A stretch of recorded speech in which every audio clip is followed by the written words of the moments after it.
संसद रत्न खासदार डॉक्टर रामोजी कोल्हे साहेब यांचा या ठिकाणी सत्कार होत आहे। घाई करू नका, कृपया शांततेत सत्कार करा, अजिबात गर्दी घाई करू नका। डॉक्टर कोल्हे सरकार येणारच आहे, ते आल्यानंतर जयंत पाटील साहेब आमच्या बोदवड तालुक्यात लक्ष द्या ही विनंती प्रामुख्याने मी करणार आहे। या मुक्ताई विधानसभा मतदारसंघात 5 उपसा जलसिंचन योजना आहे, त्याचं पुनर्जीवन करून त्या सुरू झाल्याच पाहिजे आणि चांगल्या पद्धतीने शेतकऱ्याला पाणी दिलं पाहिजे। आदरणीय बोदवडला पिण्याचा पाण्याचा प्रश्न आहे, रोहिणीदाईंनी उल्लेख केला, आले होते खरं आहे। त्यावेळेस देशाचे नेते आदरणीय पवारसाहेब, माननीय अजितदादा पवारसाहेब यांच्या विनंतीतून अमोलदादांना घाईत कार्यक्रम घेतला।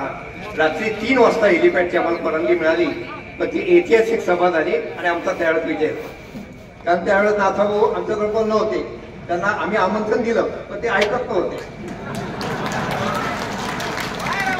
आताही जयंत पाटील साहेबांचा मला फोन आला होता की भाऊंना पक्षात घ्यायचं का, म्हटलं त्यांचा निश्चित होऊ द्या, नाही भाऊ ऐकतात की नाही मला माहित नाही, पण तो ताबडतोब त्यांनी निर्णय घेतला आणि आज भाऊ व्यासपीठावर तुम्ही आणि भाऊ आल्यानंतर पाय घड्या टाकल्या मतदारसंघाच्या लोकांनी। यांना विश्वास द्यावा लागेल, यांचे प्रश्न सोडावे लागेल।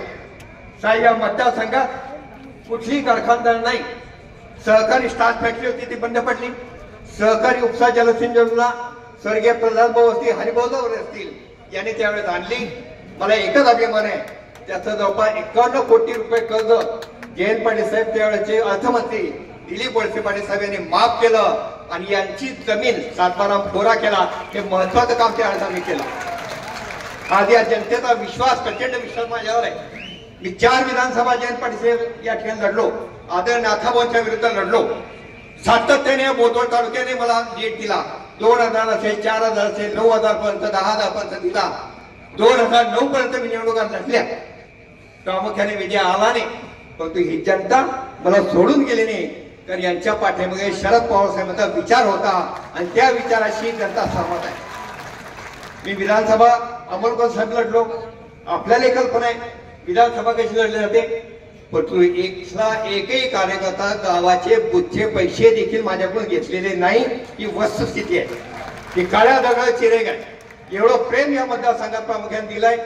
काही तुटके फुटके त्या ठिकाणी असतील, परंतु खऱ्या अर्थाने आमचं काम झालं पाहिजे।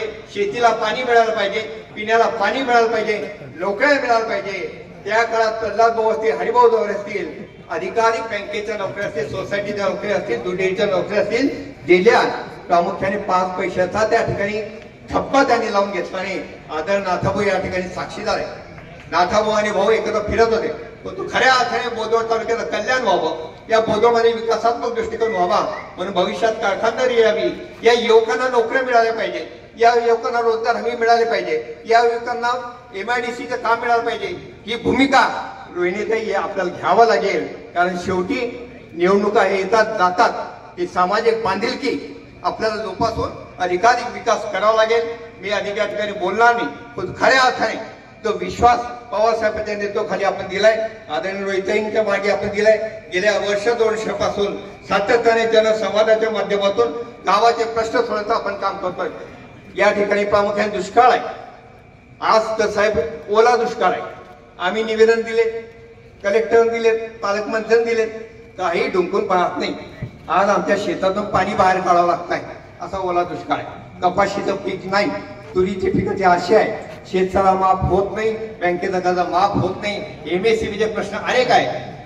हे सांगण्याचं काम एवढंच आहे की महाविकास आघाडी सरकारानंतर भावी मुख्यमंत्री म्हणून माननीय जयंत पाटील साहेबांकडे आम्ही पाहतोय। एक दिशा देणारा नेता त्या ठिकाणी पक्षाला घेऊन जातोय। अनेक संकट, अनेक आव्हानं डोळ्यासमोर घेऊन पवार साहेबांच्या नेतृत्वाखाली हा महाराष्ट्र परत एकदा सुजलाम सुफलाम करण्याचं काम जयंत पाटील साहेबांच्या नेतृत्वाखाली करू। परत एकदा सर्वांचे स्वागत करतो, माझे मनोगत संपवतो। जय हिंद, जय राष्ट्रवादी। 2024च्या नंतर महाराष्ट्रामध्ये यावं या उद्देशानं शिवजन्मभूमीतून 9 ऑगस्ट क्रांतीदिनी शिवस्वराज्य यात्रेची सुरुवात झाली। आज मुक्ताईनगर विधानसभा मतदारसंघाची बोदवड येथील शिवस्वराज्य यात्रेची सभेला उपस्थित राष्ट्रवादी काँग्रेस पक्षाचे प्रदेशाध्यक्ष ज्यांनी राष्ट्रवादी काँग्रेस पक्ष हा पक्ष नाही तर तो एक परिवार ही भावना महाराष्ट्रातल्या तमाम कार्यकर्त्याच्या मनामध्ये रुजवली असे आदरणीय पवार साहेबांचे निष्ठावंत सेनापती आदरणीय जयंत पाटील साहेब, व्यासपीठावर उपस्थित ज्यांनी छत्रपती शिवाजी महाराज आणि छत्रपती संभाजी महाराजांचा खरा इतिहास महाराष्ट्राच्या घराघरापर्यंत आपल्या अभिनयाच्या माध्यमातून पोहोचवला ते संसदरत्न खासदार अमोलदादा कोल्हे, या भागाचे नेते आदरणीय एकनाथरावजी खडसे साहेब, माजी पालकमंत्री गुलाबराव अप्पा देवकर, ज्यांनी आत्ताच आपलं मनोगत व्यक्त केलं ते आपल्या सर्वांचे मार्गदर्शक आदरणीय रवींद्र भैयासाहेब पाटील, महिलांच्या प्रदेशाध्यक्षा रोहिणीताई खडसे, विद्यार्थीचे प्रदेशाध्यक्ष सुनीलजी गव्हाणे, आमचे मित्र विनोद भाऊ तराळ, एजाजभाई आणि व्यासपीठावर उपस्थित तिलोत्तमाताई पाटील आणि उपस्थित सर्वच मान्यवर, मी सर्वांची माफी मागतो। खर तर हा बोदवड तालुका आदरणीय शरदचंद्रजी पवार साहेबांच्यावर प्रेम करणारा तालुका आहे। पवार साहेब अमोलदादा युवक काँग्रेसचे सरचिटणीस असताना त्यांनी या बोदवड तालुक्यामध्ये आदरणीय शरद पवार साहेबांनी त्यावेळेला मुक्काम केलेला आणि हा बोदवड तालुका तेव्हापासून आदरणीय पवार साहेबांच्या विचाराच्या सोबत हा नेहमी राहिलेला आहे। रवींद्र भैया असतील, त्यांचे वडील स्वर्गीय प्रल्हाद भाऊ असतील, हे सर्व मंडळींनी सुरुवातीपासून आदरणीय शरदचंद्रजी पवार साहेबांच्या सोबत त्या ठिकाणी राहिले आणि प्रत्येक वेळेला, अगदी मागच्या वेळेला देखील अमोलदादा ज्यांच्या सभेला आपण या ठिकाणी आला आणि जे आता आमदार झाले, रोहिणीताईंनी सांगितलं की ते आमदार झाले आणि परत ठाकरे गटात गेले आणि परत शिंदे गटात गेले। खरं तर ते एका जागेवर स्थिर राहणारा माणूस नाही। त्याचं कारण आहे, ज्या वेळेला राष्ट्रवादी काँग्रेस पक्षाने त्यांना पाठिंबा दिला आणि त्यांना आमदार म्हणून तुम्ही सगळ्यांनी निवडून दिलं, त्यावेळेला रवींद्र भैया असतील, विनोद भाऊ तराळ असतील, ह्या सर्व मंडळींनी माघार घेतली। पण आपल्या बोदवड नगर पंचायतच्या निवडणुकीत ज्या रवींद्र भैयांच्या मुळे त्या चंदू पाटलावर गुलाल पडला, त्या चंदू पाटलांनी रवींद्र भैयासारख्या वडीलधाऱ्याच्या अंगावर जाणं, जो माणूस रवींद्र भैयांच्या अंगावर नगरपालिकेत जाऊ शकतो तो सर्वसामान्यांसोबत चांगलं वागू शकतो का, हा माझा प्रश्न आहे। खर तर या मतदारसंघात रवींद्र भैया असतील, विनोद भाऊ असतील, हे निष्ठेने काम करतायत। आता लाडकी बहीण योजना अमोलदादा या सरकारने लाडकी बहीण योजना आणली, महाराष्ट्रभर लाडकी बहीण म्हणून फिरताय आणि इथं बोदवड मधल्या आमच्या नगरसेविकेला ह्यांचा नगरसेवक रिव्हॉल्वर लावतो, त्यावेळेला तुम्हाला लाडकी बहीण आठवत नाही? रोहिणीताई खडसेंच्या गाडीवर हल्ला करताना, एक महिलेच्या गाडीवर हल्ला करताना तुम्हाला लाडकी बहीण आठवत नाही? रोहिणीताई खडसेंच्या एका महिलेच्या बाबतीत फेसबुक पोस्टवर तुमचे कार्यकर्ते खालच्या पातळीवर लिहितात, त्यावेळेला तुम्हाला लाडकी बहीण आठवत नाही?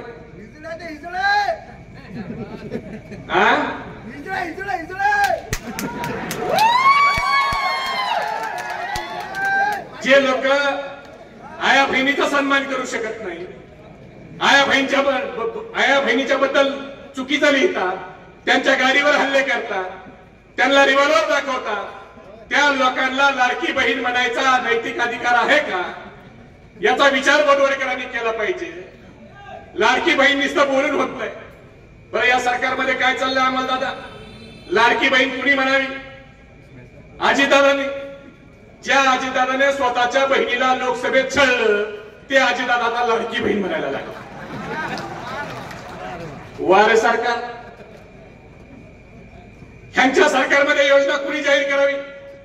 आता ह्यांचे देशाचे प्रधानमंत्री, आपल्या सगळ्यांच्या देशाचे मोदी साहेब, त्यांनी एक कायदा आणला अमोलदादा, ट्रिपल तलाकचा कायदा आणला आणि मला एक जणांनी सांगितलं की मुस्लिम महिलांचं यानं खूप कल्याण होणार आहे। मी म्हणलं भाऊ काय होणार आहे? नाही म्हणले, मुस्लिम समाजाच्या बायकांना त्यांचा अधिकार मिळणार आहे ट्रिपल तलाकच्या कायद्याने। म्हणलं राजा, जो माणूस स्वतःच्या बायकोला तिचा अधिकार देत नाही तो आमच्या बायकांना काय अधिकार देणार आहे? म्हणजे गोष्ट कुणी करावी त्याच्याबद्दल कुणी बोलावं. आणि तुमच्या बोदवड मतदारसंघात तर बोदवड मुक्ताई नगरमध्ये अतिरेक झाला अमोलदादा. एका नगरपंचायतच्या गटनेत्याला प्रोसिडिंग नगरपंचायतची मिळावी म्हणून 4 दिवस उपोषण करावं लागावं. नगरपंचायतचा कायदा आहे 1965चा नगरपंचायतचा अधिनियम 1965 सांगतो की नगरपंचायतच्या प्रत्येक सदस्याला ती प्रोसिडिंग दुसऱ्या दिवशी मिळाली पाहिजे. पण तुमच्या नगरपंचायत ही भारतातली एकमेव नगरपंचायत अशी असेल जिथं नगरसेवकाला प्रोसिडिंग मागण्यासाठी त्या ठिकाणी उपोषण करावं लागतं. आणि सीओ हा नगरपंचायतचा सीओ आहे का आमदाराचा घरगडी आहे हे सीओने आता ठरवून घ्यावं. सीओनी एक गोष्ट लक्षात ठेवा, उद्या सरकार बदलत असतं. सीओ आमच्या तुळजापूर आणि माजलगावच्या सीओच्या बद्दल काय झालंय जरा बघा. फार अतिरेक करताल आणि सत्ता बदलली आणि स्पेशल ऑडिट लागलं तर तुम्ही जेलमध्ये चक्की पिसिंग अँड पिसिंग अँड पिसिंग होईल तुमचं. त्यामुळे सत्ताधाऱ्यांचं किती ऐकायचं, किती सत्ताधाऱ्यांच्या दबावाला बळी पडायचं याचा विचार केला पाहिजे. आज काय चाललंय, जाती जातीमध्ये भांडणं लावायचं काम सुरू झालं. मागे ओबीसी मराठा वाद लावला, लोकसभेला त्याचा फायदा झाला नाही. आता हिंदू मुस्लिम दंगल घडवण्याचा प्रयत्न चाललाय. एक आमदार आहे 1.5 फुटाचे भारतीय जनता पार्टीचा. ते 1.5 फुटाचा आमदार तो महागाईवर बोलत नाही, बेरोजगारीवर बोलत नाही, तो हिंदू मुस्लिम वाद कसा होईल याच्यावर बोलतो. एक महाराज म्हणतात मोहम्मद पैगंबराच्या बद्दल बोलतात आणि मुख्यमंत्री एकनाथ शिंदे जाऊन तिथं सांगतात की मी यांच्या पाठीशी आहे. मुख्यमंत्री साहेब तुम्ही राज्याचे मुख्यमंत्री आहेत. 2 समाजामध्ये तेढ निर्माण करणाऱ्या माणसावर कायदेशीर कारवाई करणं हे तुमचं कर्तव्य आहे. पण आज तुमच्याकडे बोलण्यासारखं काही राहिलं नाही म्हणून तुम्ही आज 2 जातीमध्ये तेढ निर्माण करताय. पण जे जाती जातीमध्ये भांडणं लावतायत त्या लोकांना मला एवढंच सांगायचंय की ना मंदिर की बात हो ना मस्जिद की बात हो, ना मंदिर की बात हो ना मस्जिद की बात हो. युवा बेरोजगार है, पहले उसके निवालों की बात हो. मेरे नींद को दिक्कत ना भजन से है ना अजान से है. मेरे नींद को दिक्कत ना भजन से है ना अजान से है. मेरे नींद को दिक्कत मरते हुए जवान और खुदकुशी करते किसान से है. आज शेतकरी मरतोय, आत्महत्या करतोय, जवान मरतोय. तुम्ही जातीपातीमध्ये भांडण लावण्यात व्यस्त. भारतीय जनता पार्टी 2014ला काय म्हणाली होती, नाता भाऊ ना खाऊंगा ना खाने दूंगा. ज्या भारतीय जनता पार्टीनं 2014ला नारा दिला ना खाऊंगा ना खाने दूंगा, त्या भारतीय जनता पार्टीची आज काय अवस्था आहे. नाता भाऊ तुम्ही आणि देवेंद्र भाऊ फडणवीसांनी 71,000 कोटीचा सिंचन घोटाळ्याचा आरोप कुणावर केला, कुणावर केला. आज ते अजितदादा कुठे आहेत, ते यांचे उपमुख्यमंत्री. ज्या भुजबळ साहेबाला 2.5 वर्ष जेलमध्ये ठेवलं हे भुजबळ साहेब यांचे मंत्री. ज्या प्रफुल्ल पटेलचे 2 मजले ईडीने सील केले ते प्रफुल्ल पटेल यांचे राज्यसभेचे खासदार. म्हणजे भाजपची अवस्था आता अशी झाली, अमोल दादा वो निकले थे तवायफों के कोठे बंद करने, वो निकले थे तवायफों के कोठे बंद करने, सिक्कों की छनक सुनकर खुद ही मुजरा कर बैठे. आज सगळे भ्रष्टाचारी कुठे आहेत, तर हे सगळे भ्रष्टाचारी आज भारतीय जनता पार्टीमध्ये. म्हणजे आलेला भ्रष्टाचारी हा भारतीय जनता पार्टीत घेण्याचं काम या सरकारने केलंय. आज हे सरकार एक काय होता, छत्रपती शिवाजी महाराजांनी सुरतचा खजिना लुटून महाराष्ट्राच्या कल्याणासाठी वापरला. पण हे 50 खोके वाले 2 वर्षापूर्वी सत्तेवर आले आणि आमचा वेदांता फॉक्सकॉन नावाचा प्रकल्प, ज्या प्रकल्पाच्या माध्यमातून माझ्या महाराष्ट्रामध्ये 1,58,000 कोटीची गुंतवणूक येणार होती, माझ्या महाराष्ट्रातल्या 2 लाख युवकांना नोकरी मिळणार होती, तो प्रकल्प यांनी उचलला, गुजरातला घेऊन गेले. टाटा एअरबसचा प्रकल्प उचलला, गुजरातला घेऊन गेले. सॅफ्रॉनचा प्रकल्प उचलला, गुजरातला घेऊन गेले. सिंदूरचा पानबुडीचा प्रकल्प गुजरातला, हिऱ्याचा व्यापार गुजरातला, महिंद्राचा नाशिकला होणारा प्रकल्प गुजरातला. अरे सगळ्याच गुजरातला जायचंय तर मत मागायला देखील तुम्ही गुजरातला जा, महाराष्ट्रामध्ये मत मागायचा तुम्हाला नैतिक अधिकार. शेवटी आम्हाला दादा गुजरातला ह्यांनी सोन्याची लंका करावी, आमचं त्याच्याबद्दल काही मत नाही. पण मागच्या 2 वर्षात 17 कंपन्या गुजरातला महाराष्ट्रातल्या नेऊन 5,37,000 कुटुंबामध्ये महाराष्ट्रातल्या चूल पेटणार होती, त्या चुलीमध्ये पाणी ओतण्याचं पाप या भारतीय जनता पार्टीने केलंय. म्हणून मित्रांनो, आपल्याला अमलदादांचं ऐकायचंय, आपल्याला जयंत पाटील साहेबांचं ऐकायचंय. म्हणून मी जास्तीचं बोलणार नाही.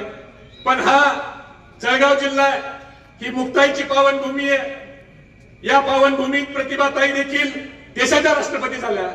पण अशा पावनभूमीमध्ये जे लोक महिलांचा अपमान करतायत त्या लोकांना आपल्याला धडा शिकवायचा आहे का नाही? जे लोक रवींद्र भैया सारख्या ज्येष्ठ माणसाच्या अंगावर जात आहेत त्यांना धडा शिकवायचा का नाही? जे आपल्या बहिणीच्या रोहिणीताई असतील, आमच्या योगिताताई असतील, यांच्या गाडीवर हल्ले करतायत, ह्यांना रिव्हॉल्वर दाखवतायत, त्यांना धडा शिकवायचा का नाही?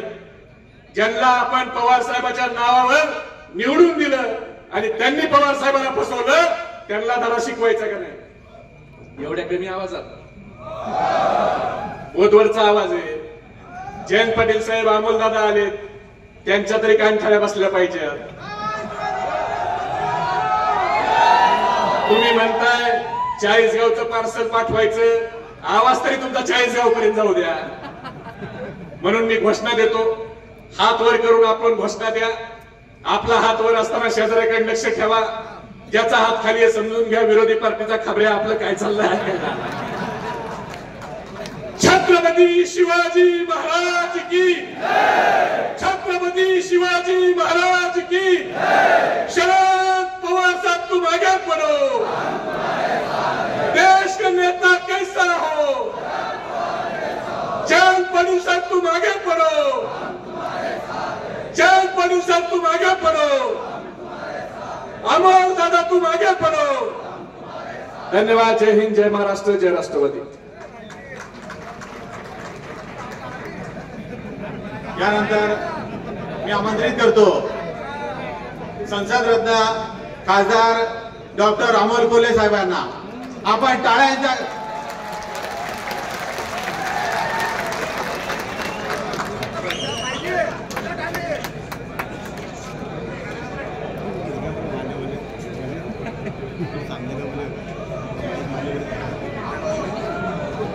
दिसतंय सगळीकडे व्यवस्थित.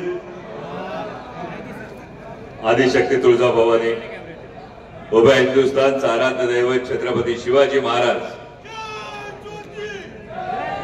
आणि छत्रपती शिवाजी महाराजांनी या महाराष्ट्राच्या मातीतल्या माणसाला जगावं कसं हे शिकवल्यानंतर याच मातीतल्या माणसाला शेवटच्या श्वासापर्यंत स्वाभिमानानं लढावं कसं हे शिकवणारे छत्रपती संभाजी महाराज यांच्या पवित्र स्मृतीनं अभिवादन करतो. आजच्या या शिवस्वराज्य यात्रेच्या सभेसाठी मंचावर उपस्थित असणारे राष्ट्रवादी काँग्रेस पक्ष, शरदचंद्र पवार पक्षाचे प्रदेशचे अध्यक्ष, माझे मार्गदर्शक नामदार जयंतरावजी पाटील साहेब, जळगाव जिल्ह्याचे जुनं जाणतं नेतृत्व आणि महाराष्ट्र राज्याचे माजी मंत्री आदरणीय एकनाथरावजी खडसे साहेब, माजी मंत्री गुलाबरावजी देवकर, ज्येष्ठ नेते रवींद्र भैया पाटील, युवकांचे अध्यक्ष महबूबभाई शेख, विद्यार्थीचे अध्यक्ष सुनीलजी गव्हाणे, रामदासजी पाटील, प्रमोदजी पाटील, विलासभाऊ दरेकर, जफरभाई शेख, युडी पाटील, आबा पाटील, तिलोत्तमाताई पाटील, डॉक्टर सुधीर पाटील, एजाजभाई मलिक, भारतजी पाटील, ईश्वर मामा रहाणे, विनोद भाऊ जराळ आणि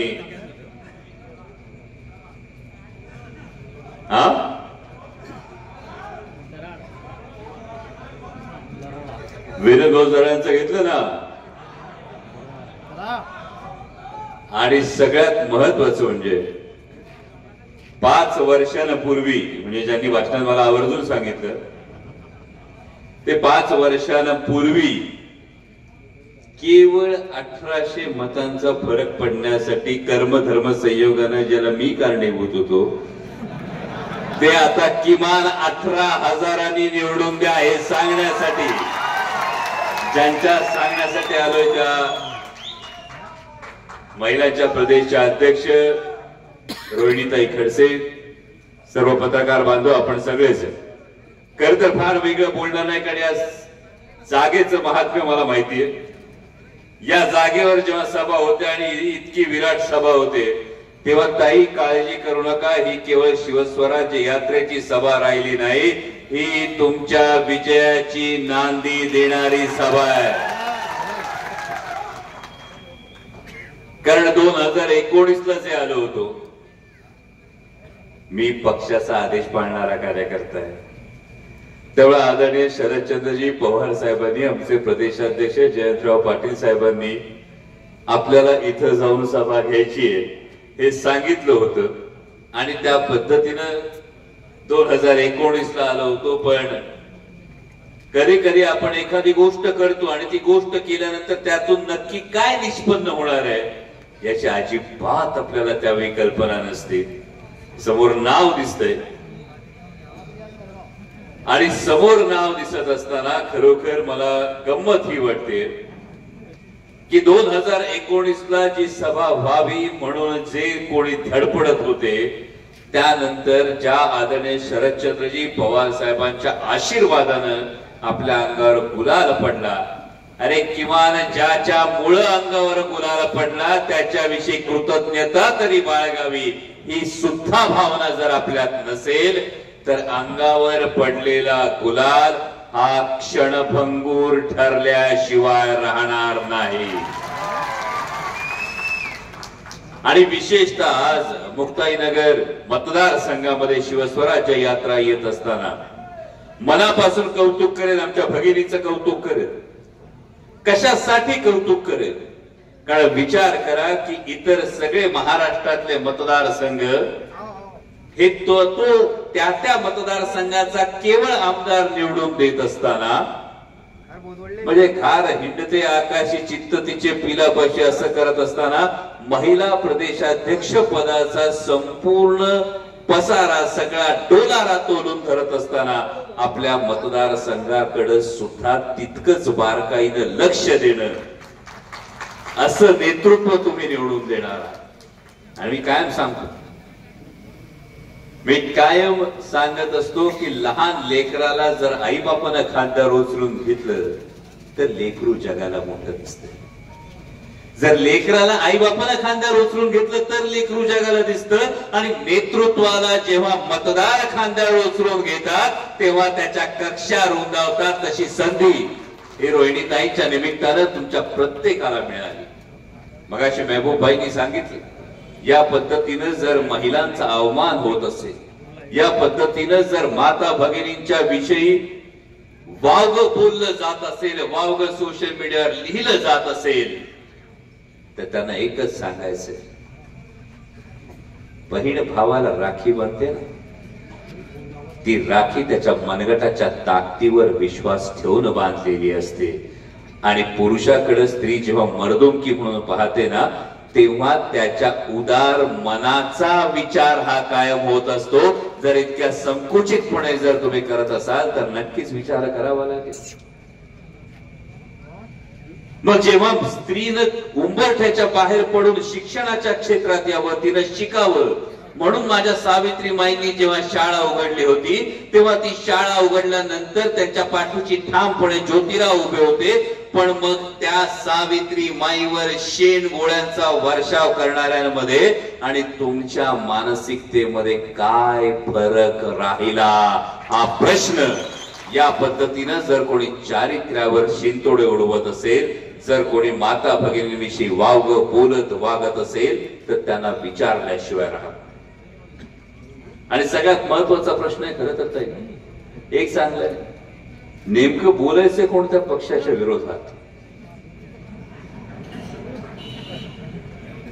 नेमकं बोलायचं कोणत्या पक्षाच्या विरोधात असं पत्रकारांनी मला विचारलं की दादा जात आहे खरं मुक्ताईनगर मध्ये, नेमकं काय म्हणजे गेल्या वेळी राष्ट्रवादीच्या पाठिंब्यावर, त्यानंतर उद्धव बाळासाहेब ठाकरेंकडे, त्यानंतर 50 खोके एकदम ओके, आणि आता 50 खोके एकदम ओके झाल्यानंतर अनेकांना असं वाटतं की आता लाडकी बहीण योजनेमधून हे सगळं गद्दारी, हा सगळा भ्रष्टाचार, हे सगळं विसरलं जाणार आहे. अशा गैरसमजात जर कोणी असेल तर फार सोप्या 4 ओळी लक्षात ठेवा. चाय पर शुरू हुई सरकार, गाय पर आकर अटक गई। चाय पर शुरू हुई सरकार, गाय पर आकर अटक गई। बात तो हुई थी 15 लाख की, 1500 में कैसे सिमट गई? बात तो हुई थी 15 लाख की, 1500 में कैसे सिमट गई?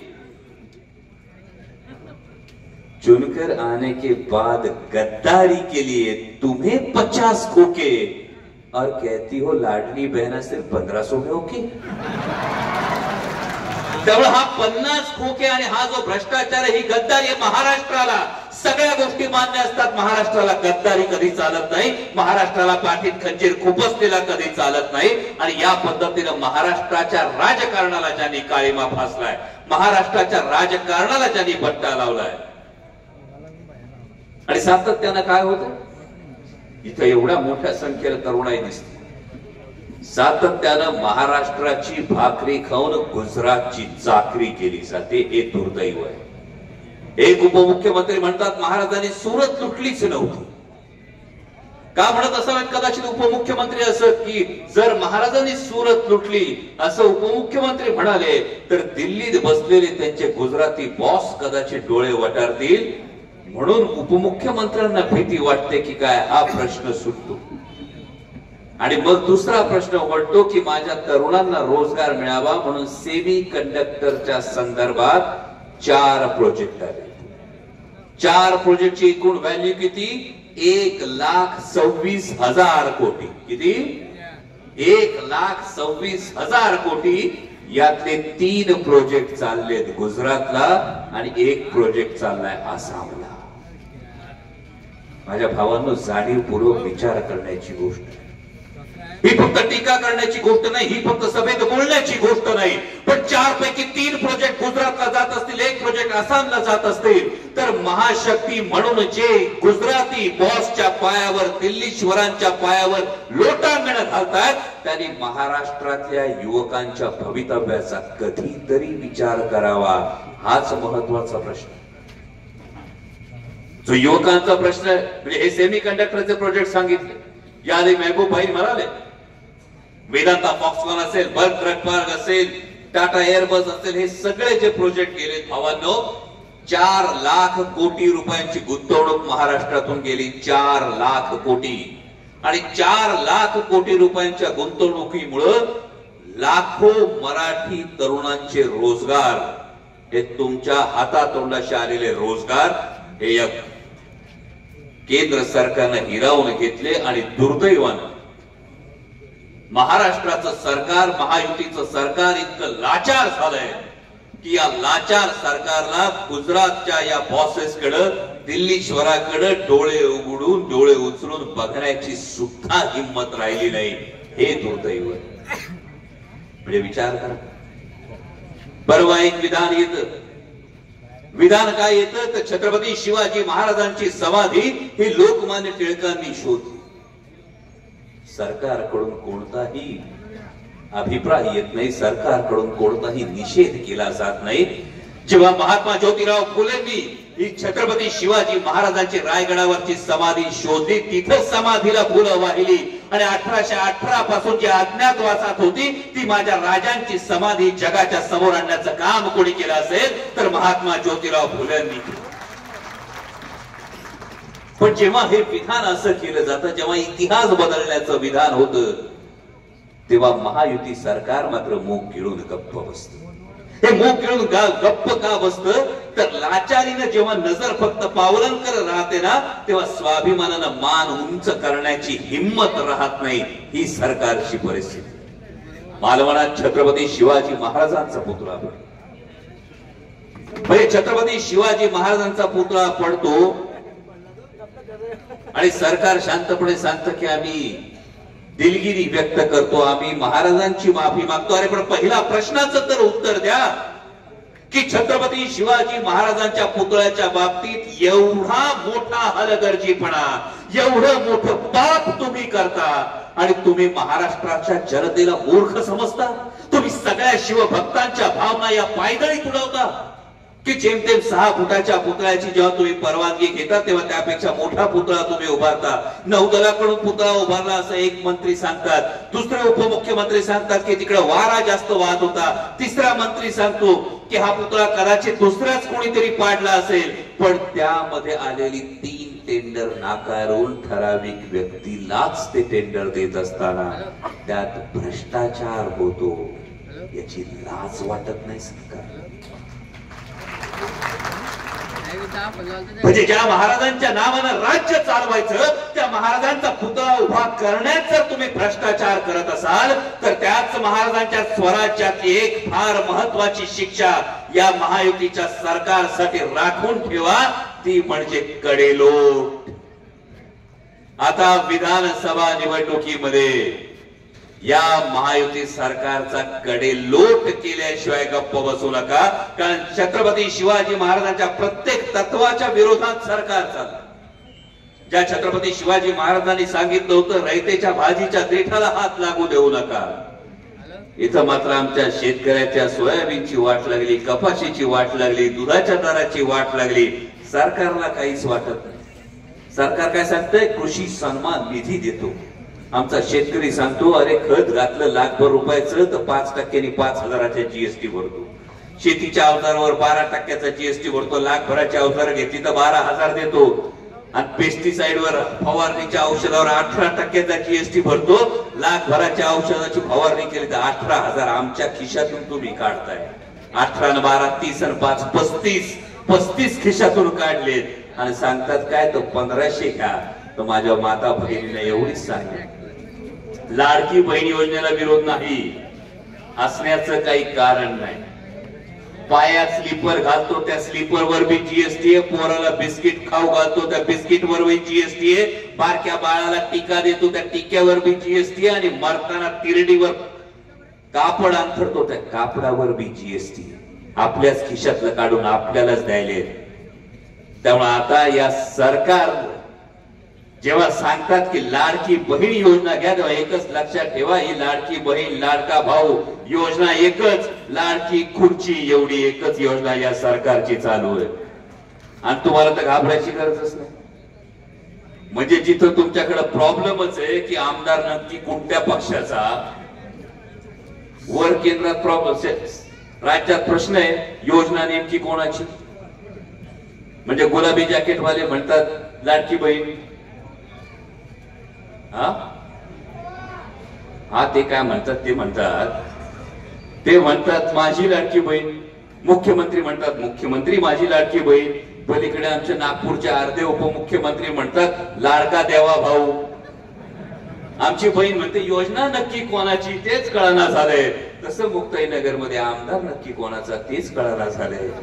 आणि म्हणून या दुविधेतून जर बाहेर पडायचं असेल तर जाता जाता एवढंच सांगतो, प्रामाणिकपणे सांगतो, 19ला आलो होतो ती चूक दुरुस्त करा, एवढीच तुम्हाला कळकळीची सांगणं.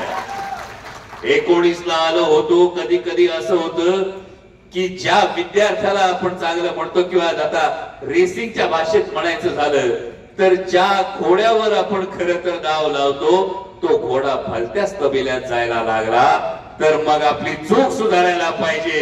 इतक्या शांतपणे सांगतो. म्हणजे आमच्याकडे बैलगाडा शर्यत म्हणजे लगेच म्हणते खासदार बैलगाडा विसरल्यात काय. म्हणजे आमच्याकडे जर धुरेकरी जर वाट चुकत असेल तर धुरेकरी बदलला पाहिजे. आणि त्या पद्धतीने मुक्ताईनगरचा लोकप्रतिनिधी हा तुम्ही आदरणीय शरदचंद्रजी पवार साहेबांच्याच विचाराचा कराल अशी तुम्हाला सगळ्यांना कळकळीची विनंती करतो आणि थांबतो. धन्यवाद. जय शिवराय. धन्यवाद दादा. या महाराष्ट्राच्या पटलावर शेतकऱ्याचा काय दोष आहे? तुमचे मंत्री ज्यावेळेस घोषणा करतात, गिरीश भाऊ म्हणाले नाही, गिरीश भाऊंनी या कापसासाठी आंदोलन केलं होतं.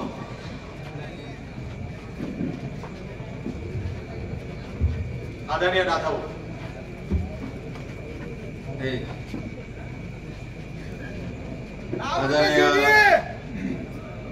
या शिवस्वराज्य यात्रेसाठी या बुधवड शहरामध्ये आलेले आदरणीय प्रदेश राष्ट्रवादी काँग्रेस शरदचंद्र पवार गटाचे जयंतरावजी पाटील, खासदार अमोलजी कोले, देवकर साहेब, रोहिणीताई, रवींद्र भैया, एजाजभाई,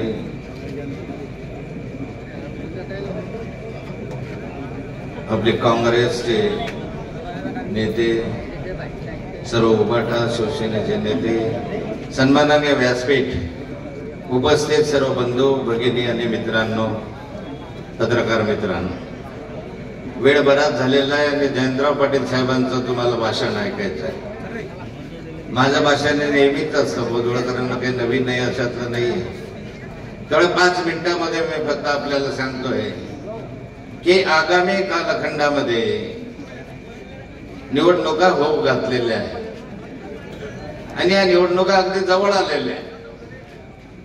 या निवडणुका होतील त्याच्या आधी महाराष्ट्रभरामध्ये ही शिवस्वराज्य यात्रा माननीय जयंतराव पाटील साहेबांच्या नेतृत्वाखाली, अमोलदादांच्या नेतृत्वाखाली सुरू झालेली. महाराष्ट्र पिंजून काढला पाहिजे आणि महाराष्ट्रामध्ये या महायुतीच्या सरकारचं अपयश हे जनतेपर्यंत गेलं पाहिजे. आज गेले 5 वर्ष महाराष्ट्रामधला पोरखेड तुम्ही अनुभवतात, पाहतात आणि या महाराष्ट्रामध्ये ज्या अनेक घटना घडल्या, एकतर कुणाचं स्थिर सरकार राहिलं नाही, फोडाफोडीचं राजकारण सातत्याने याच्यामध्ये चाललंय. आपलं सरकार आणण्यासाठी त्या ठिकाणी चांगले पक्ष फोडून आपलं सरकार आणण्यासाठी या ठिकाणी प्रयत्न केले गेले, हे तुम्ही अनुभवलं.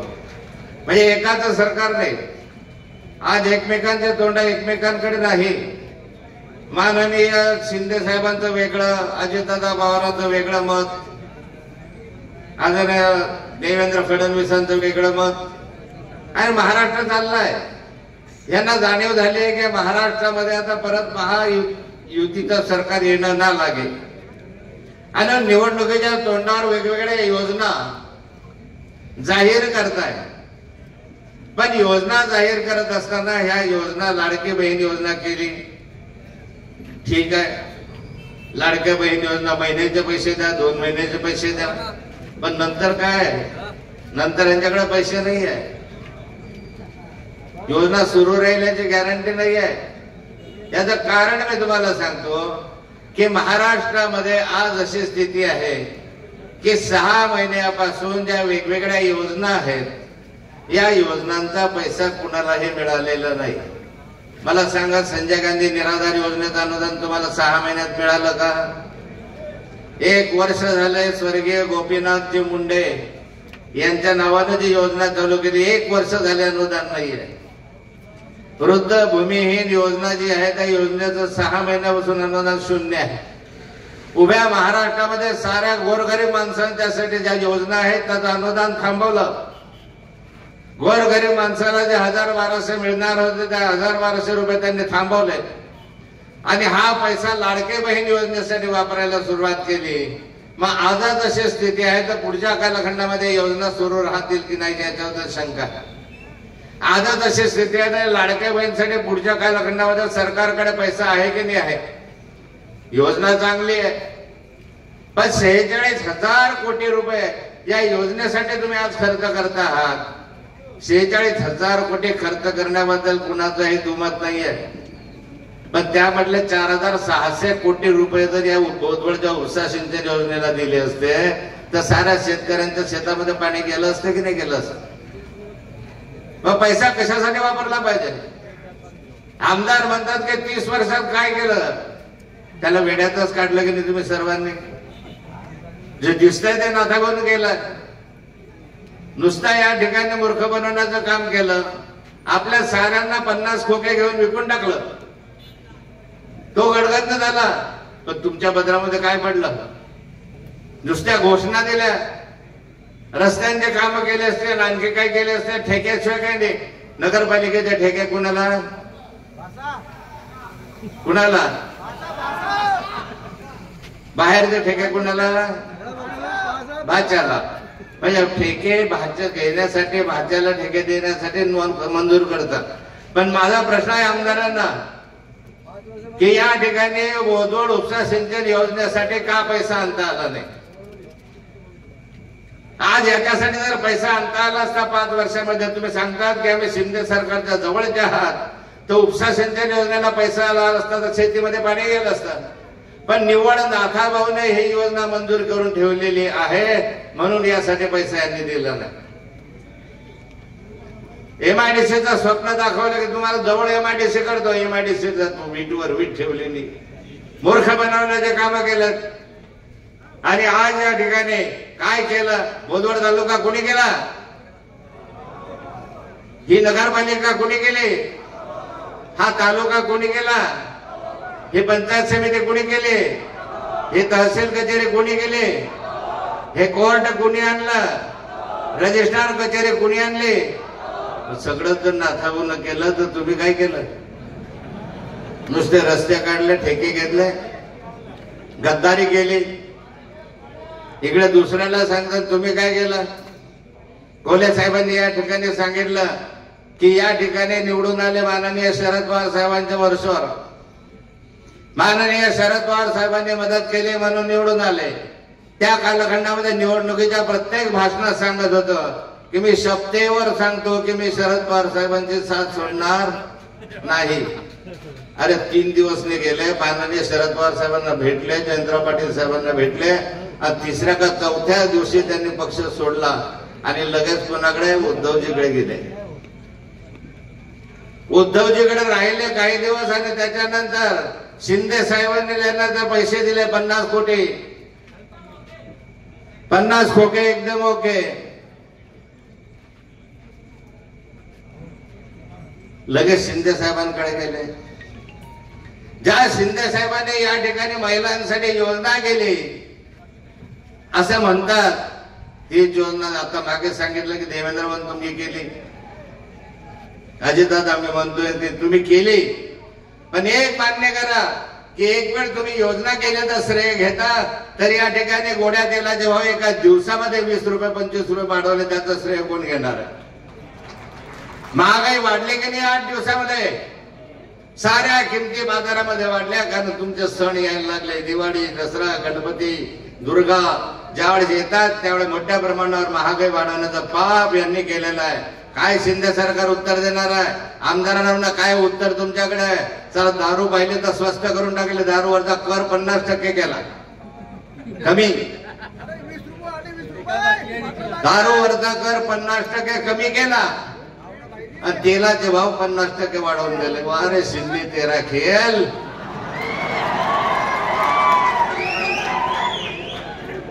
शिंदे म्हणजे कोणता शिंदे? शिंदे भरपूर झाले बाबा, पण आमचे एकनाथ शिंदे वाढले की नाही भाव? मग ज्यांनी या ठिकाणी महागाई वाढली, ज्या ठिकाणी गोरगरीब माणसाचं जीवन जगणं कठीण होऊन गेलं, अशा ठिकाणी 1500 रुपये देऊन तुम्ही आम्हाला समजूत घालतात का? साऱ्या किमती वाढत गेल्या, जीएसटी वाढल्या, सगळ्या झाल्या, शेतीच्या किमती वाढल्या, पण पीक विम्याचा पैसा आला का तुमचा अजून? बोदवड तालुक्यामध्ये पीक विम्याचा पैसा सर्वांना मिळाला का? आम्ही भांडतोय की पीक विम्याचा पैसा द्या, पण आमदाराचा तोंडातून शब्द तरी निघाला का? मग सर्व दूर पीक विम्याचा पैसा मिळाला, सर्व दूर अतिवृष्टीचा पैसा मिळाला, सर्व दूर आम्हाला मागच्या कालखंडामध्ये वादळ गारपीट झाली त्याचे पैसे मिळाले. मी तर धन्यवाद मानेल आभार त्या ठिकाणी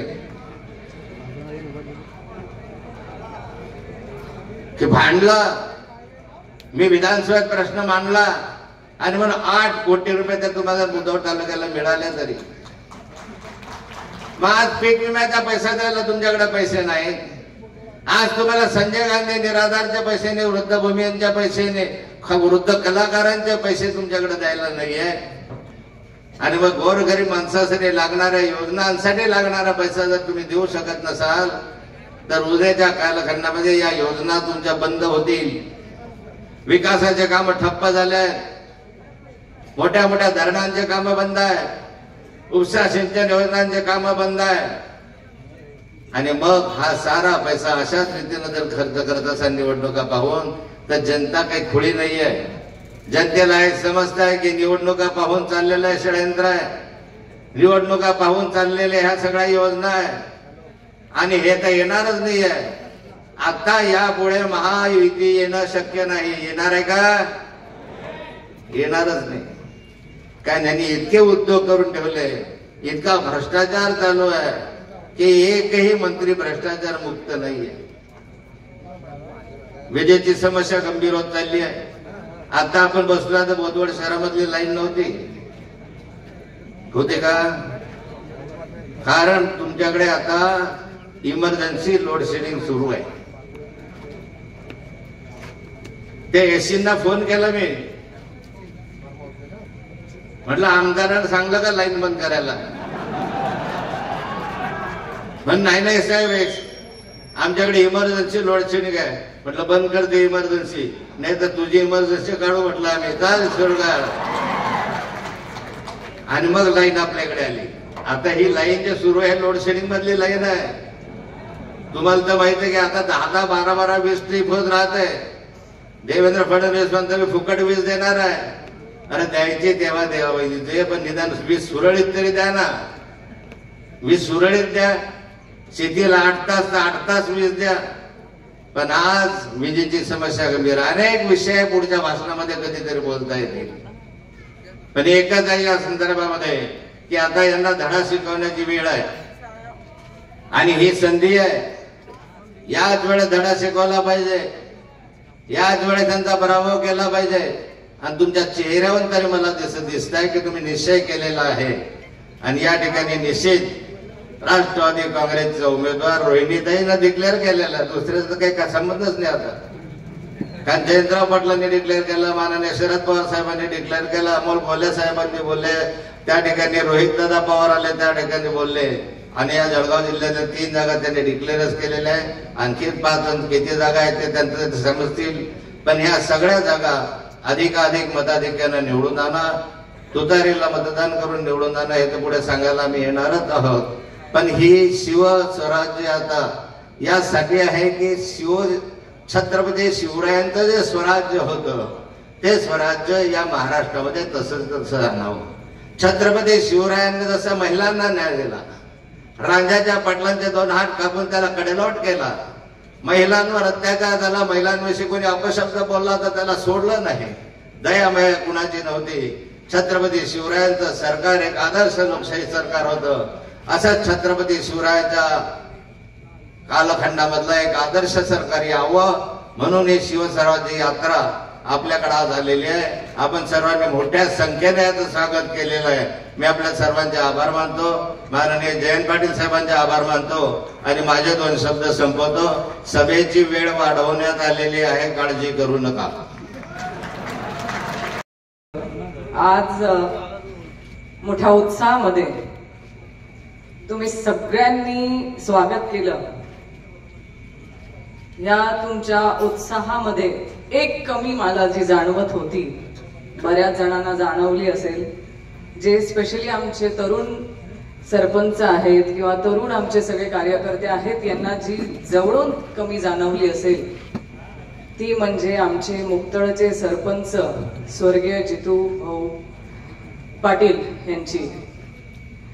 साहेब, आमच्या ह्या मतदारसंघाने एक उमदा कार्यकर्ता गमावला, राजकीय बळी ठरला असं मी म्हणेल. आजचे जे राजकारणी, आज तुमच्या माध्यमातून जे इथे लोकप्रतिनिधी आहेत, अशाच काही घटनांमधून जो राजकीय बळी ठरला, त्या आज माझ्या जितू भाऊचा आज वाढदिवस, आज त्याची जयंती, त्यासाठी आज त्याचा इथे उल्लेख करणं गरजेचं आहे. आज त्याला सगळ्यांच्या वतीने भावपूर्ण श्रद्धांजली अर्पण करतो. त्याच्या आत्म्याला शांती लाभो, त्याच्या परिवाराला या दुःखातनं सावरायची शक्ती मिळो, एवढंच सांगेल. आणि त्याच्या आठवणी या प्रत्येकाच्या स्मरणात कायम राहतील, एवढंच त्याला परत एकदा भावपूर्ण श्रद्धांजली अर्पण करते. धन्यवाद. भावी मुख्यमंत्री म्हणून आदरणीय जयंतराव पाटील साहेब या ठिकाणी आपलं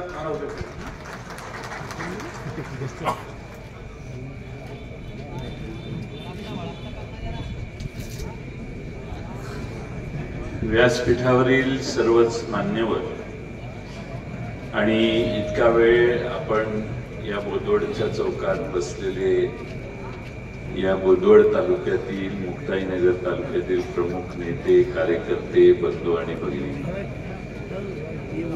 आपल्या सगळ्यांनी डॉक्टर अमोल कोल्हे यांचं ओघवतं भाषण ऐकलेलं आहे आणि महाराष्ट्रातल्या सध्याच्या अनेक प्रश्नांच्यावर त्यांनी प्रकाश टाकलेला आहे.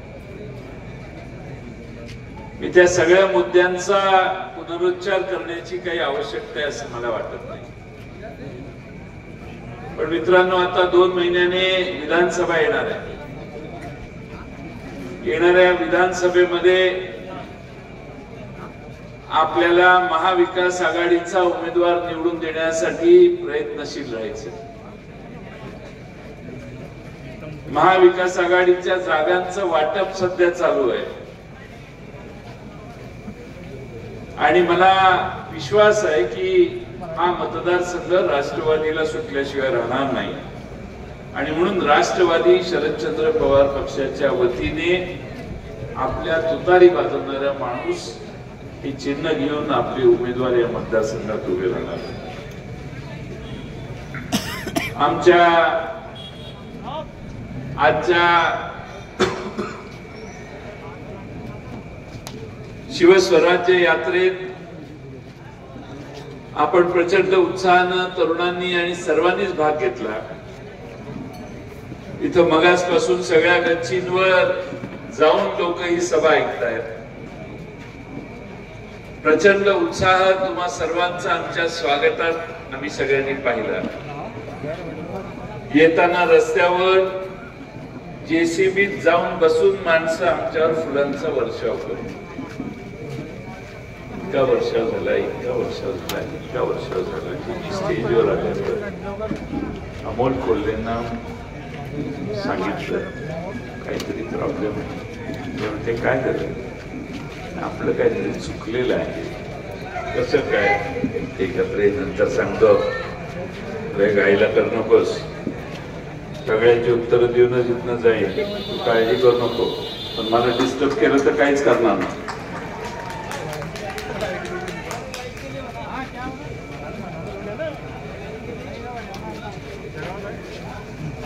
माझी लिंक तोडली. तुम्ही बोलायचं याचं तारतम्य कायम ठेवायचं असतं. आपण ज्यांच्याबद्दल बोलतो त्यांनाही बरं वाटावं, ज्यांना विचारतो त्यांनाही बरं वाटावं, असा टाइम उडकायचा असतो भाषणात. म्हटलं काहीतरी चुकलं असेल. ते म्हणते अमोल कोल्हे म्हणते कसं काय, एवढी फुलं मारली आपल्याला, एवढी फुलं मारली, मारण्याचा हा नवा प्रकार मी बघितला की जोडपूनच काढलं. अमोल कोल्हे साहेबांनी लगेच रोहिणीताईंना विचारलं की जयंत पाटील असं म्हणतायत. रोहिणीताईंनी सटकन त्यांना सांगितलं, हो म्हणते अमोल कोल्हेंना मारा. सगळा अमोल कोल्हे नव्हता की 5 वर्षापूर्वी येऊन तो घोटाळा अमोल कोल्हेंच्यामुळे झाला, त्याची ती शिक्षा होती. पण विरोधाचा भाग जाऊ दे, प्रचंड प्रेमाने तुम्ही आम्हा सगळ्यांचं स्वागत या ठिकाणी केलं. महाराष्ट्रामध्ये 5 वर्षामध्ये 2.5 वर्ष आमचं सरकार होतं.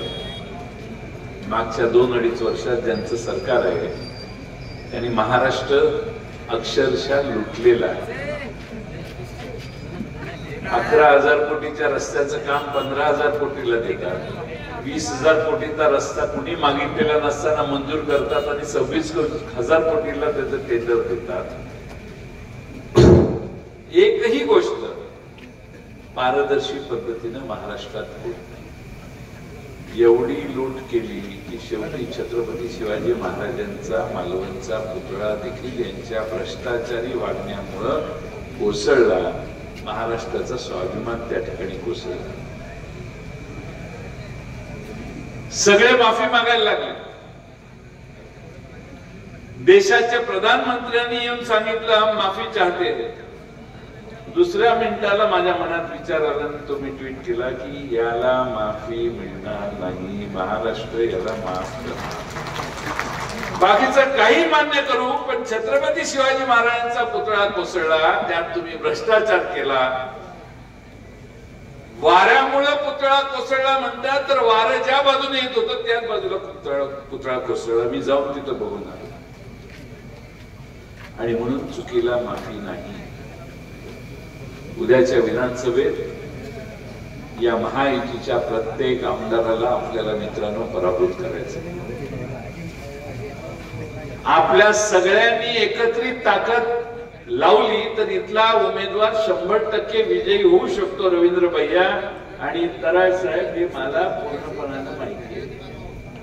त्यामुळं तुम्ही दोघं मिळून ताकदीनं आपला इथला उमेदवार निवडून आणायला मदत करा. रवींद्र भैयांचा प्रश्न आहे, रवींद्र भैयांना निवडणूक झाल्यानंतर विधान परिषदेला पाठवण्याचं.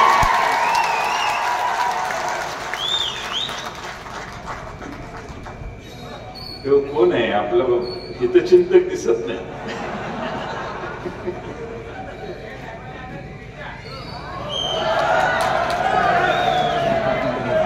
हा विरोधकांच्याकडून आलेला दिसतोय. आणि भैया साहेबांना या मतदारसंघात संधी दिलेली होती, पण दुर्दैवानं आपल्याला यश नाही आलं. पण आज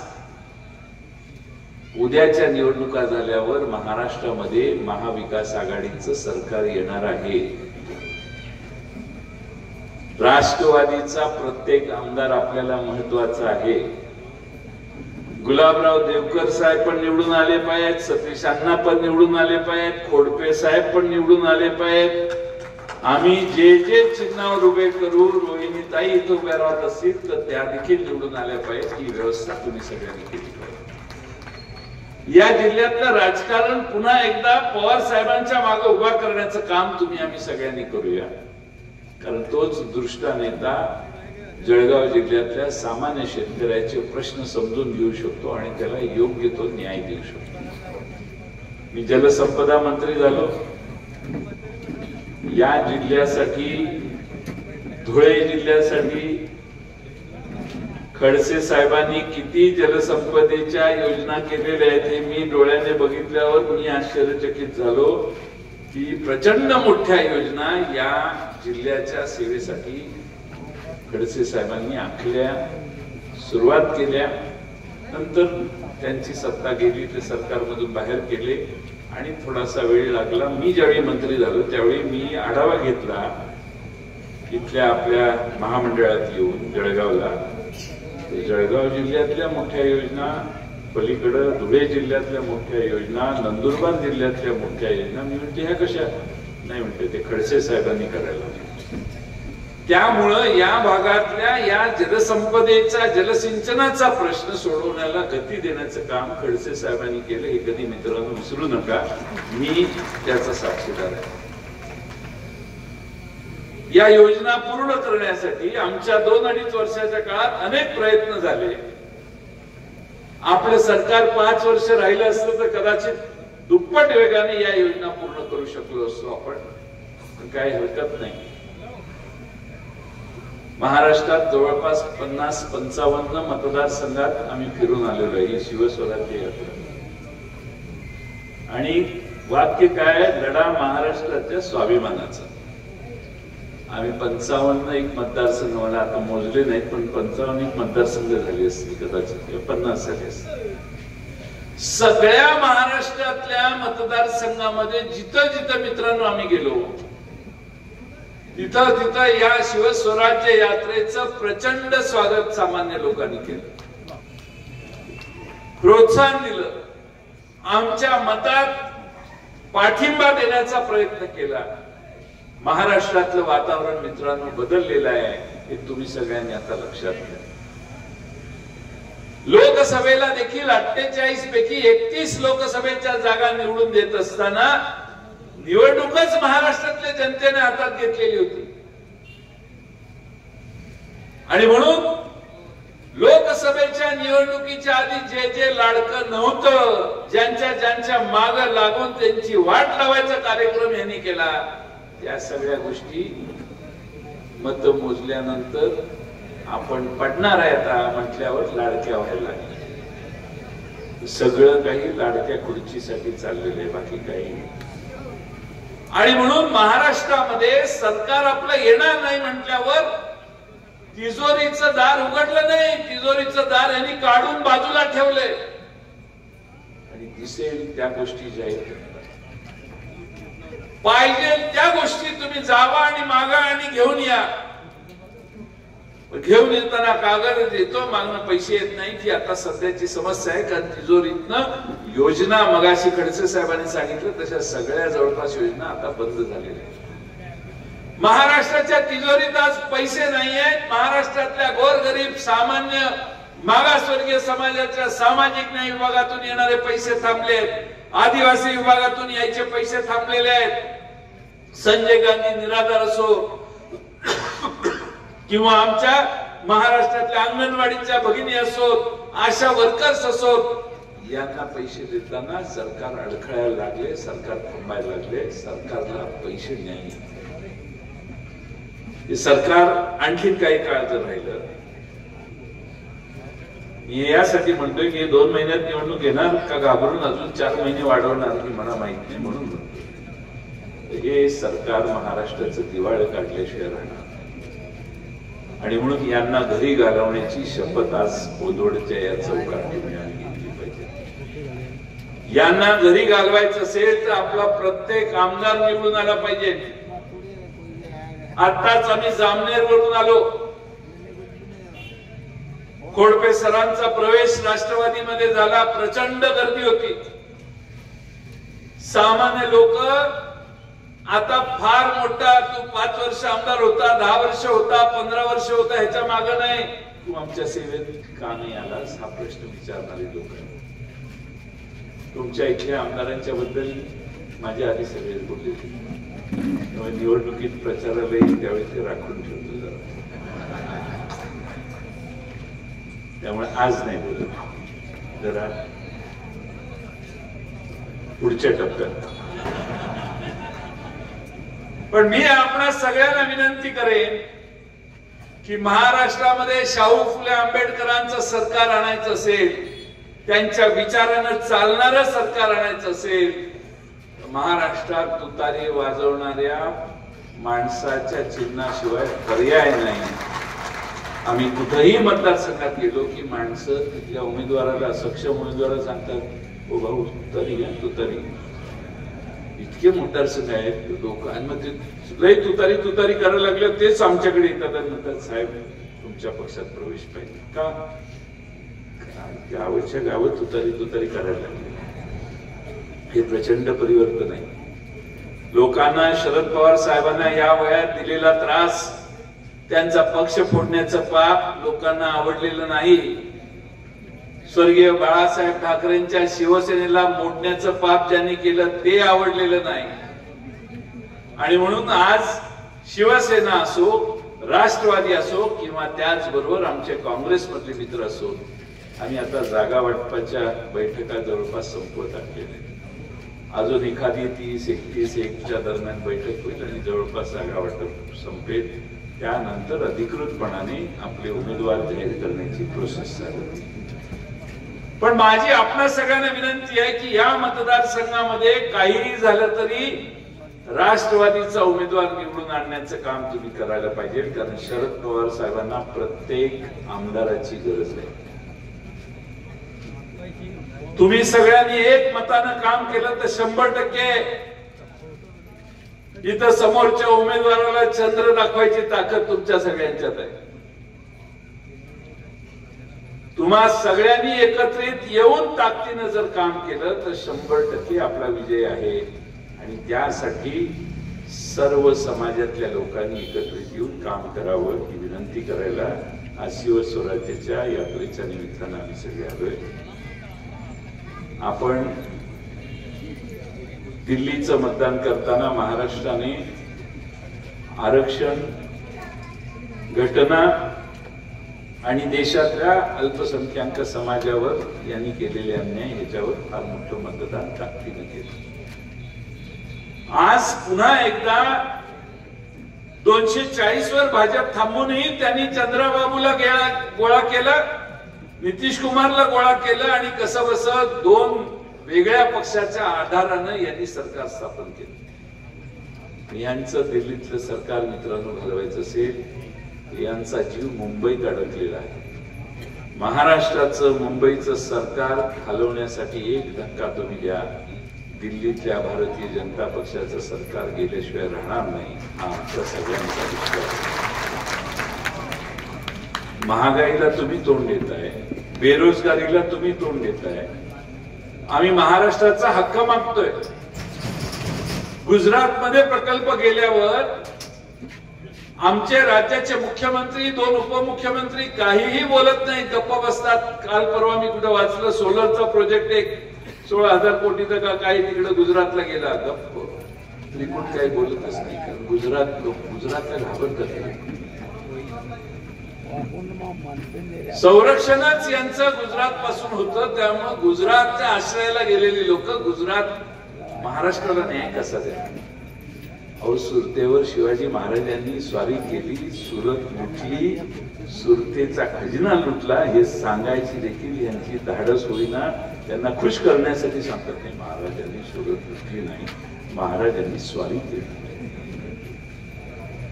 म्हणजे त्या शहा आणि मोदींची किती चाकरी करायची ह्या दोघांनी तिघांनी, याला आता काहीही पारावर राहिलेलं नाही.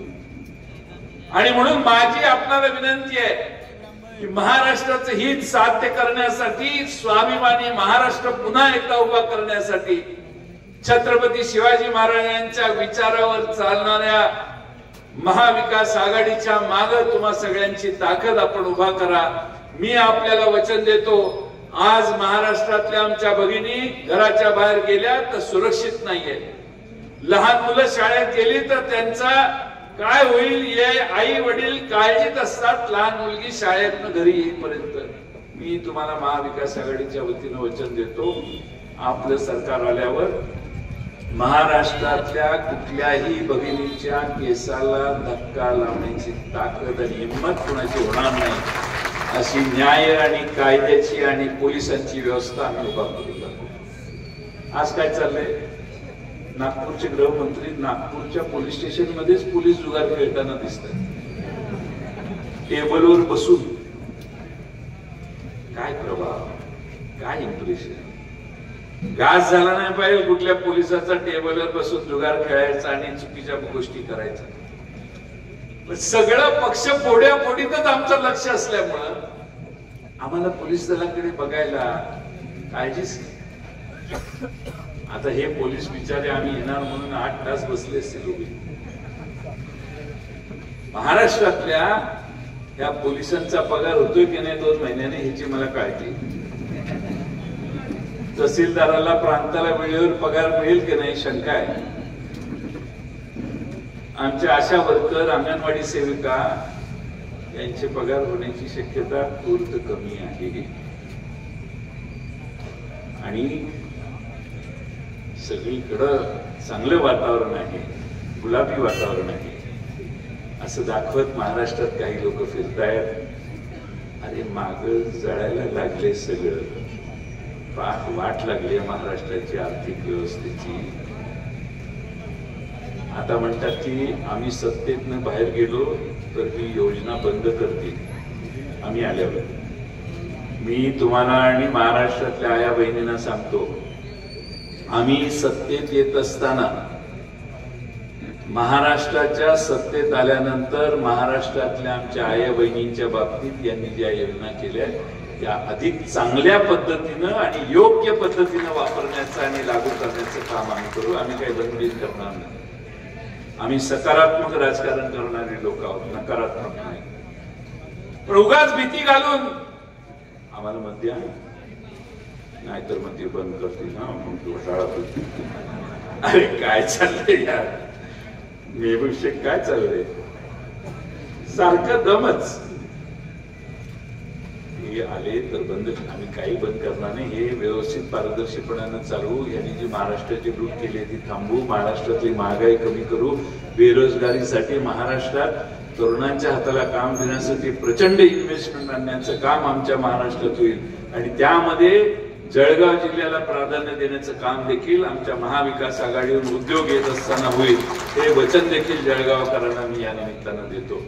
वेळ बराच झालाय, तुम्हीच सहन करताय मला बराच वेळ, म्हणून मी जास्त वेळ घेणार नाही. पण खडसे साहेबांनी फोन करून वेळ वाढवलेली आहे, पण वेळ वाढलेली असली तरी जरा अति करू नये असं मला वाटतं आणि आपलं मगाशी ठरलंय मागं ठेवूया म्हणून. त्यामुळे पुढच्या राऊंडला येताना बाकीच्या गोष्टींवर बोलू. पुन्हा एकदा महाराष्ट्राच्या हितासाठी आपण सगळ्यांनी तुतारी हातात घ्या आणि महाराष्ट्रात या देशातल्या या अग्रगण्य राज्याला अधोगतीला लावणाऱ्यांचा बंदोबस्त करा, एवढीच विनंती करतो आणि माझे 2 शब्द पूर्ण करतो. धन्यवाद. या ठिकाणी महाविकास आघाडीतील सर्व घटक पक्ष आदरणीय बोदवड शहरातील गच्ची ताब्याचे घरांचा भव्य रहिवासी प्रकल्प म्हणजे नियोजित जयनगर, प्रधानमंत्री आवास योजनेतील 214 युनिट असलेला प्रकल्प. 2 रूम किचन, 3 रूम किचनचे डुप्लेक्स आणि दुकाने, 5 एकरात पसरलेला भव्य प्रकल्प. भारतात कुठेही ज्या कुटुंबांच्या नावाने घर नको अर्थात पती पत्नी आणि वार्षिक उत्पन्न ₹3 लाख पेक्षा कमी आहेत, त्यांच्यासाठी या योजनेची मुदत फक्त 31 डिसेंबर 2024 पर्यंतच आहे. आजच या प्रकल्पातील घरांची बुकिंग करा आणि 2,50,000ची सबसिडी आणि हो 5% मुद्रांक शुल्क सुद्धा माफ. तहसील कार्यालय व गोरक्षण पासून 2 मिनिट अंतरावर, जामनेर राष्ट्रीय महामार्गापासून रस्ता.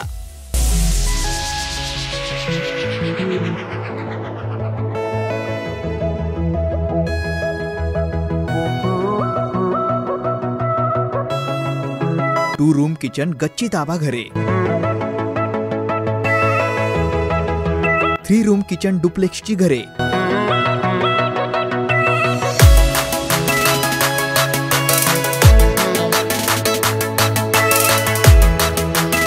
दुकाने.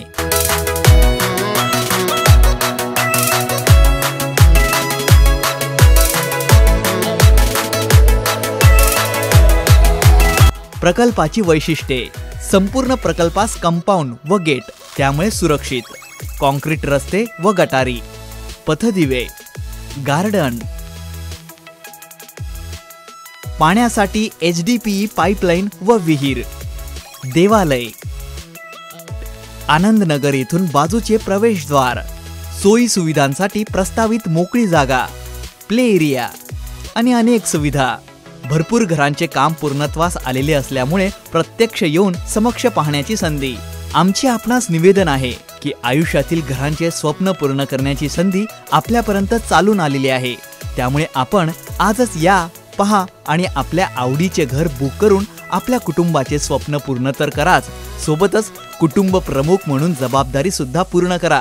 ही संधी येणे म्हणजे योगायोग समजावा, कारण जवळचे भविष्यातही ही संधी नव्हेच.